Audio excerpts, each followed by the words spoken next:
Good morning. This is the October meeting of the Albany Parking Authority Finance Committee. Board members are President are Jordine Jones, Bill, myself, Bill Pettit, and Christopher Berg. Yes, sir. Are you ready? Yes, sir. Sorry. Please go ahead, Arthur.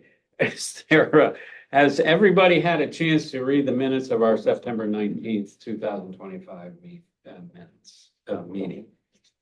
Yes. Hearing none. Yes. Is there a motion to accept the minutes? So move. All in favor? Aye. And now we'll go over the review of the financials. I'll turn the meeting over to our esteemed executive director. Thank you, sir. Just going over the September 2025 financial review. Our business strategies still remain for the year as continued focus on training and professional growth, focus on increasing garage occupancy, as well as pursue grant opportunities. Capital improvements and community projects, heated sidewalks, annual repairs and renovations, as well as mural projects. Moving on to our September overview, revenue for September is at $814,503, with our expenses being at $591,722, with a net income of $222,781, with our available cash at 1.4 mil. Just to make a quick note, that is 87% of budget for our revenue and 73% of our expenses. Still on target and better than last year. Better than on target and on both. Yep. Moving on to the net income history. You can see we do have a little bit of fluctuation year over year. This year was due to the expenses being higher for salaries and depreciation being accounted for. Still nothing out of the ordinary for us. And then moving on to our parking revenues. Parking revenues increased from August to September. Monthly parking decreased by $6,000, but daily parking increased by $30,000, with $15,000 increasing in meter revenue, and event income increased by $15,000 as well. So it's further evidence that people are not doing the full month instead of their schedules. Yeah, we're okay part with that. Yeah. As long as we understand it. Yeah. Moving on to expenses. Expenses were higher this month due to there being an additional pay period in September, leading to a higher salary and benefit expense. Any questions before we move on? Here in line. Meter revenues. Meters increased from August to September, exceeding projections by $21,000, with our top day being at 12,600. And our Tuesdays, Wednesdays, and Thursdays still being our higher days in the month. So we're not really seeing much of a change in last month on our Mondays and Fridays. However, this month we did see a little bit of a difference, and I will get into that in next month's meeting. Our meter daily average, again, just showing that we had a killer September. Our daily average exceeded per projections by $1,000. It's just an overall busy month for us. Good problem now. Good problem. Our monthly and other income was above projections this month. This includes a $10,000 payment from Paint Care for our mural that we did with them. So nothing out of the ordinary here.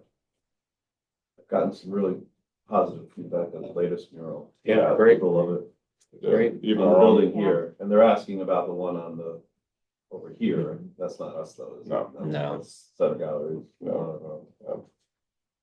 But yeah, people Yeah, I got a lot of good feedback. make it a point of having to come. I take full credit. So, of course. I'm like, what are you talking about? You're the boss. Yeah, okay, moving right along. Okay. But that's really nice to see. Yeah, it is, and it looks like it should be finishing up this week. So Great. looking good. Daily garage and lot revenue, we continue to trend above projections. Parking revenue increased at the following locations. Riverfront, we had a $6,000 increase total with our credit purchases and validations, and Green Hudson had a nice $3,000 increase, as well as Quackenbush with a $2,000 increase. So again, busy month. We had some events. Just showing it up there. Great. So our summary, so in short, you know, we're 13% ahead of our forecasted, 8% of that, or 8% above forecasted meter revenue.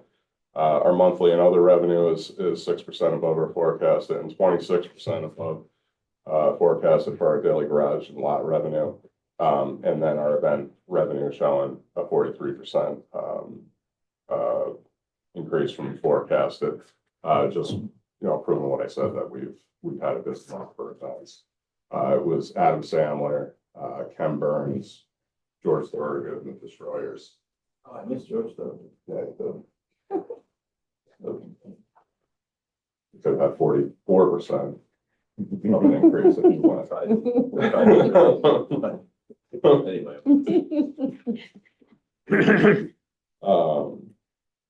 Moving on to our debt service and investment account. We deposited $75,000 in this account in September, and just a reminder, in June, we used the funds in the account to cover our 2025 debt service payment. Just for the record, as expected. As expected, correct. We're on track. Yes, sir. Any further questions on our debt service account? Here, none. Our short-term investment account activity, we deposited $100,000 into this account in September. And again, this account is going to be used to meet our meter licensing agreement, as well as our retirement payment. And then the rest is obviously for dribs and drabs of projects, and that's it. Yeah, well, it's also to make sure that we can address anything that pops up. That's correct. It's planning. It's good planning. Yes, sir. In our long-term investment, not too much to report here. Quite a chart. Very even across the board. At the end of the year, Misty and I will discuss what we're going to put into this, what we have. And our EV charging investment account activity, it's a little more exciting than our long-term. Yeah, a little bigger of a deposit for this quarter. So we're doing well. We had a $4,225 deposit for the quarter. Not too bad. We are seeing a slight decline in usage in the last month, so we'll see how the next quarter looks. Really? I think we had some residents about. Oh, okay. Yeah. And that's all I have for these financial review. Thank you. Very good. Thank you. Now we'll turn over to the new business section of the meeting. Sean, do we have any new business? Sir, we do. Our quarterly review of budget results for enforcement. For Q3 for enforcement, they have collected $506,574. This is about an $80,000 increase from last year's third quarter numbers.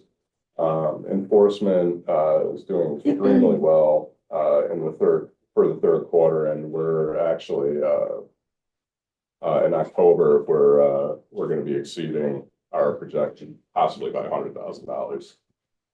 So they're absolutely destroying it out there.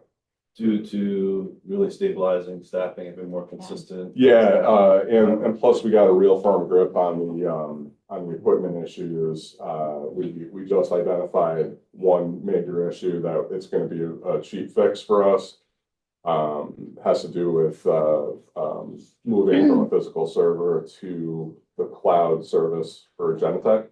So it's gonna solve a bunch of offloading issues that we have with computers, being able to offload pictures to the actual domain to, so I guess the real issue is that, we had the physical server to help the crime unit, for APD. Right. But they do in fact have access to the Genetech cloud service too, so we'll no longer need to host that server. So we're just buttoning up those logistics and it's a win-win. So the real increase is consistent staffing and getting a better handle on it. Are we Yeah. using any Amazon web? No, we're mostly Microsoft, but we've had similar issues in the past, just like Amazon had recently, so. Okay. Moving on. Moving on. The review of the final annual budget for next year. Misty, do you want to go over for So Morning, just Jen. take this one. that? Hey, Jen. So for the fiscal 2026 budget, just to recap what we did, we right-sized a lot of things, including revenue, because we under budgeted daily this year by quite a significant amount. So we right-sized that. We also right-sized several expenses. From the preliminary to the proposed final budget, we've made 3 significant changes. Daria and her team updated our revenue, parking revenue forecast, and they did end up decreasing overall parking revenues by about 90,000. This is a little bit, I think it's about 30,000 in meter revenue, and then the rest being in monthly. So we presented a small increase in monthly revenue from 25 to 26. Now we're a little flatter, if not a little bit below 25 to 26. And that's because they updated when they compiled the preliminary, they were using it up until May. And now they have July, August, and September's to update it. So that's how those numbers came to be. On the expense side, and so that brought us from 6.8 million in parking revenues to 6.7. Okay, but we were looking at increases in meters, increases in daily. Those are the same. Keeping those the same, but we're dropping. So the forecasting we were doing is on track of what we're seeing now? Yes, Okay. yeah. Right. I just So, wanted to yes. make that, Um, thank you. so meters is still year-over-year increase. It's just a smaller increase year-over-year. We had projected about 3 million in meter revenue. Now we're doing 2.9. 2.99. Even though we're trending up. We are, but it's starting to plateau a smidge. So they had, the projections had been a little bit too aggressive based on the newer data or the, more data in fiscal 2025 is what it is. They added 3 months of data, to that projection. All right, thank you. You're welcome. And so on the expense side, we made one major update, and that was to the healthcare premium cost. We Yes. received, we received the estimate from our healthcare at 3.7% increase year over year. So we did update that as well. Overall, we're looking at about $140,000 swing in difference. So it's about a $50,000 increase on that expense. To offset that, we did reduce the meter licensing fee from $500,000 to $350,000 for the year. Our cash access for the year went from 34,000 to 25. So we completely offset it with that decrease. We didn't make any other changes other than small change to payroll, like $3,000. But no other changes were made from the preliminary to the proposed final. Sure. Yeah, we'll be lucky if that's all it is, given Yeah. what's going on. So. Yeah, Okay, thank you very much. Do we have any need for executive session? Well, do we need to take action on the budget? We already recommended. You'll recommend the final adopted at the board and then adopt it. Yeah. We Well, do, just I recommended changes that would. Yeah, recognize the Yes. changes. Yeah. In the minutes. Okay. we do have a capital plan presentation. Oh, all right. Okay. Sorry. So they should vote on Yeah. the recommending to the board for the changes to the. All right, do preliminary I budget. hear a motion to agree to the recommended changes to the, So moved. and all in favor, say aye. Aye. Okay. So the capital plan presentation, Steph's gonna pull it up for you. We didn't provide you a copy of the presentation, to save on paper, but we did give you a list of all the projects by date and how they're funded. It is in the presentation as well, but we gave it to you separate so that you have that to reference. I just want to, let the board know that the plan it's just that. It's not a set in stone plan. This is solely based on how, our finances are looking. We have the option to not do any of these projects. These are all projects that we've discussed with our engineers and staff. A lot of it has to do with upgrading the greenhouse and garage, as well as our other two facilities, but our main focus was greenhouse and garage, given the activity that's over there. So I don't know if we really need to vote on the capital plan because it just relates to the budget that the board approves every year. And we just have something to reference, year over year for, budget recommendations. I think it's great. We just redid it to the minutes. That's okay. I'm gonna pull it out of SharePoint, I believe. It is in the October folder in SharePoint, yes.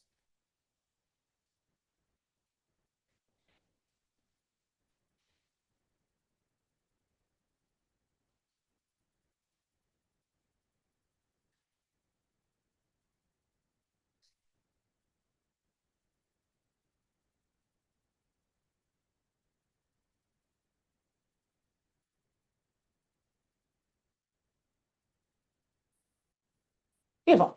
All right, so this is the 2026 to 2030 capital plan.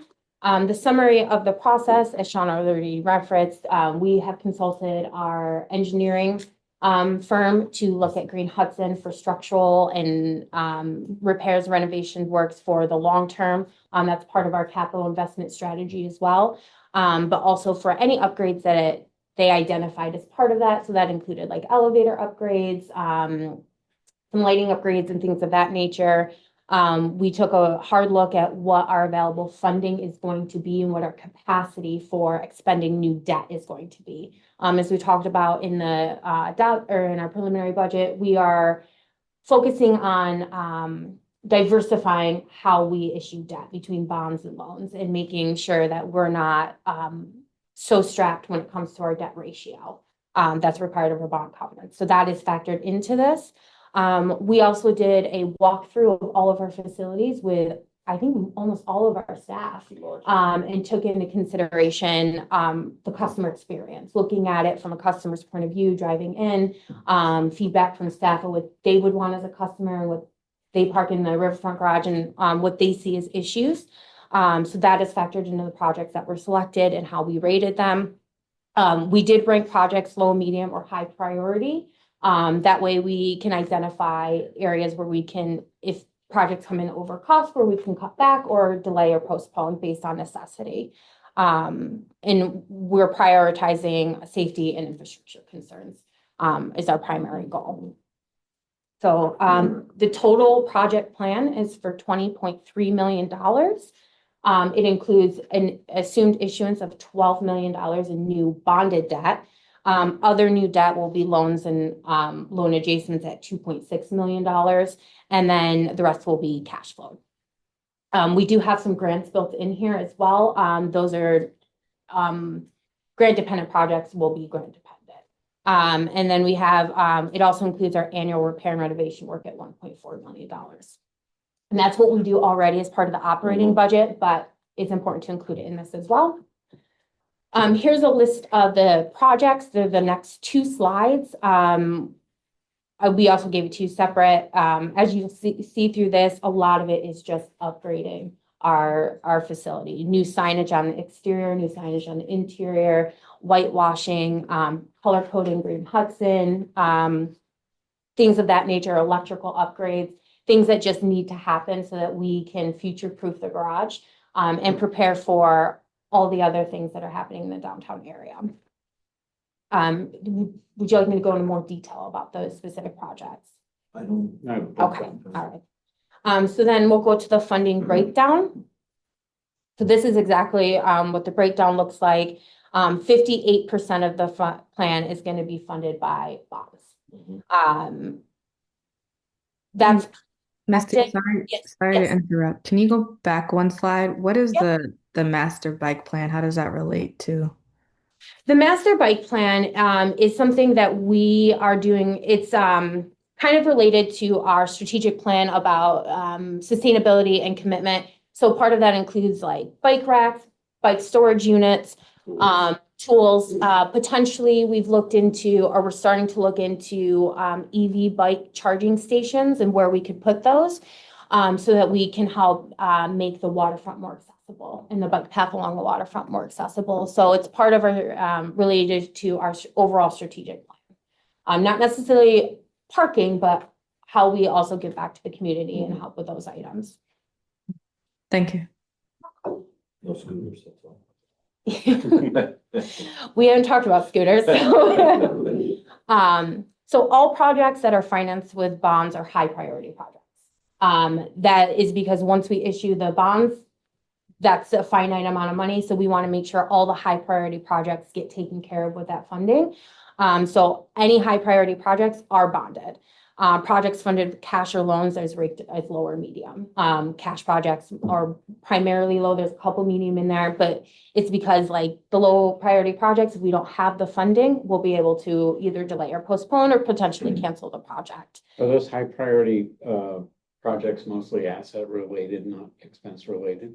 Yes, so they're heavily infrastructure. And they're the lighting upgrades and the rehabilitation, the $3 million rehabilitation that's required for Green Hudson. Okay. Yeah. And then we do have a 1.9 million in grants for interior lighting and whitewashing of Quackenbush Garage. That is grant dependent. So that can come from, we get grants for other projects that reduce their funding. So we now have capacity for those projects. And it's because Quackenbush Garage is the newest garage. It needs the least amount of work and it's the cleanest and the brightest already. So they are a little bit lower priority in terms of Riverfront and Great Hudson.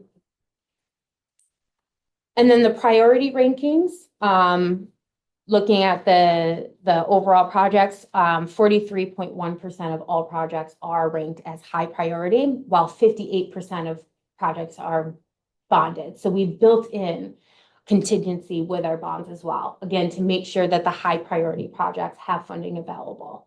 That was really important in this. The next slide goes into even more, but with 58% of the total projects being funded, but 43 of them only being high. So we do have some medium and low projects in the bonded expectations because we only have 3 years to complete them. But we have the ability to postpone or delay those with funding without impacting the most needed repairs and renovations and upgrades that we've planned. Okay. Moving on to the next one. And this is just breaking down the priority rankings for the bonded projects to really show you that we have built in the contingency of 11.4%, which is pretty standard, a 10% swing if we're over or under estimates. And then 14.6 are medium rate. Those can be delayed or postponed as well. We just really wanted to show you that because the bonded funds are finite, we have considered that. And we are putting the infrastructure upgrades as the topmost priority with the bonded. And then this cash flow sheet is exactly what we showed you during the preliminary budget to show you that we can afford our bonding.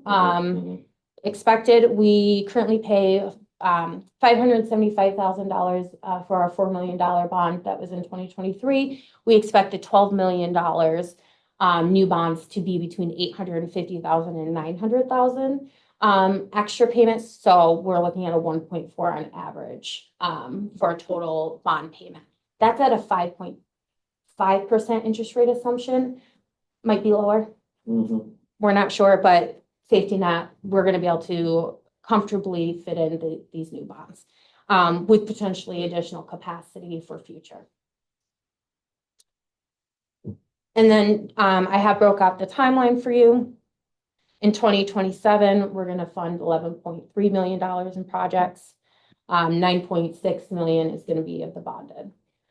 We're going to start the bonding process probably this year, the conversations and issue at the end of next year. Similarly, in 2023, with the first payments being due in 2027. But yeah, we'll do 9.6 6 million of bonded projects in 2027, and then 1.25 million in 2028 with bonded projects. And then in 2029, we'll do an additional $1 million in bonded projects, and that'll be the end of the bonded projects. So we really front loaded the bonding side of it. Well, it's all the infrastructure that has to be done. That has to You be have done. front-load that. We do, and we only Especially have, Green Hudson. yes, and we only have 3 years once we issue bonds to expend the funds. Yep. So we took that into consideration as well. And then 2030 it's just 600,000. So it's very, very front loaded. We don't have an evenly dispersed project plan. 2030 will be a light year in comparison. But then we'll be working on the next capital plan Right. to see. So And, you know, and by then, the 400 million and whatever, it's be hopefully in motion. exactly. Then that will change, I'm sure, what our capital plan, like our outlook was. Could very well do it. Yeah. We might find new information that changes it now, but Sure, we're moving sure, forward with what sure. we know has to happen. So, and then the next step, you know, this is the first document of its kind that we've ever done at the parking authority. It's just a planning document. It's just an outline. You guys can choose to approve or accept the plan, but as Sean mentioned, you have to approve the annual budget anyways, which will include the funding. Any RFPs for construction work come to the board. Any bonding that we do comes to the board on its own. So the next steps are kind of fluid in what you guys would like to do with it. We're recommending that we provide you a quarterly update on the status of the plans in the capital plan. So for fiscal 27, we've included the heated sidewalks in the dog park. They're in the plan. We would provide you a quarterly update on where we are with that. So spending to date, status of the RFP awarded and things like that. And that's the end of the presentation. That's great. You might want to do it, just thumbnail planning for a high interest rate as opposed to a low interest rate. So to see what would happen if we had a inflation rate of 8 or 9%. Yeah. Mhm. Just. Yeah. Yep. Probably a good exercise. I think we have those numbers. I do. It moves it from a 1.4, 1.5 to a 1.7 for us, which is still Okay. affordable. Yeah. It's still within what we, capacity wise, what we can do with the debt ratio requirement. Not ideal. But the good thing about the bond rates is that they're pretty predictable. The 5.5% that we use is actually high. They've been averaging 4.5 to 4.75. I'm thinking catastrophe. Yeah. Of course, we did run that as well. That's your job. Yeah. And having lived through Yeah. 16% mortgage rate. Right. Yeah. Yeah, we did factor that in, not in these projections, just because they're not the most likely. But that speaks to the importance of having a plan like this, Mhm. going on, understanding, because if we need to make moves, we can make moves and understand the impact. I think this is great. You know, and I think it should be, part of the narrative that goes with the budget, whatever you want to call that, it was called narratives, whatever your statement is that goes with the budget, should be in there as well, certainly. But it's up to the chairman. Committee. You're there? Hello? Yep. Thank you. You're welcome. Well done. Yeah, that's great. Anything else? I don't think I had anything for, Do I have a motion to adjourn? So move. All in favor? Aye. Thank you very much. See you next week.